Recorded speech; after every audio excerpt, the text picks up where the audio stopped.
છેલ્લા ઘણા સમયથી રાજકોટ સહિત સૌરાષ્ટ્રના અમુક એરિયાઝમાં એવા બનાવો સામે આવેલા છે જેમાં માણસોના ટોળાઓએ અમુક પુરુષો અને મહિલાઓને આ રીતે મારેલા છે કે એ બાળકોને ઉપાડી જનાર ટોળકીના સભ્યો છે અને બાળકોને ઉપાડી જવાનું કામ કરે છે. તો એ બધાને હું ક્લિયર કરવા માંગુ છું કે ફક્ત અફવા છે. એવા કોઈ પણ કિસ્સા અમારા ધ્યાનમાં આવેલા નથી જેમાં કોઈ રાજકોટ વિસ્તારમાં બાળકોને ઉપાડી જનાર કોઈ ટોળકી અથવા ગેંગ એક્ટિવ હોય અને બાળકો ઘરેથી ગાયબ થઈ ગયા હોય એવા FIR પણ અમારી પાસે રજીસ્ટર થયેલ નથી.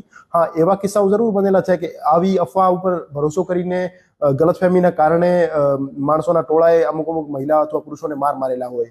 તો હું તમામને અપીલ કરવા માંગુ છું કે સોશિયલ મીડિયા ઉપર ફરતી એવી અફવાઓ ઉપર ભરોસો ના કરે અને કાયદો પોતાની હાથમાં ના લે. આપને કોઈ પણ ગેરકાયદેસર પ્રવૃત્તિ જણાઈ આવતી હોય આજુબાજુમાં તો આપ તરત જ લોકલ પોલીસ સ્ટેશનનો કોન્ટેક્ટ કરો અથવા 112 ઉપર કોલ કરો. અને તમામ વાળીઓને પણ હું અશ્યોર કરવા માંગુ છું કે એવી કોઈ પણ ગેંગ રાજકોટ વિસ્તારમાં એક્ટિવ નથી જેમાં જે બાળકો ઉપાડી જવાનું કામ કરતી હોય. તો આપ રીએશ્યોર રહો અને પોતાના બાળકોનો આપ ધ્યાન રાખો અને જે નાના બાળકો હોય છે એમની સાથે કોઈ ને કોઈ વાળી વારસ હાજર રહે જેથી એ પોતાની રીતે ઘરેથી નીકળી જતા હોય ત્યાં અમુક વખતે એવા કિસ્સાઓ ના બને.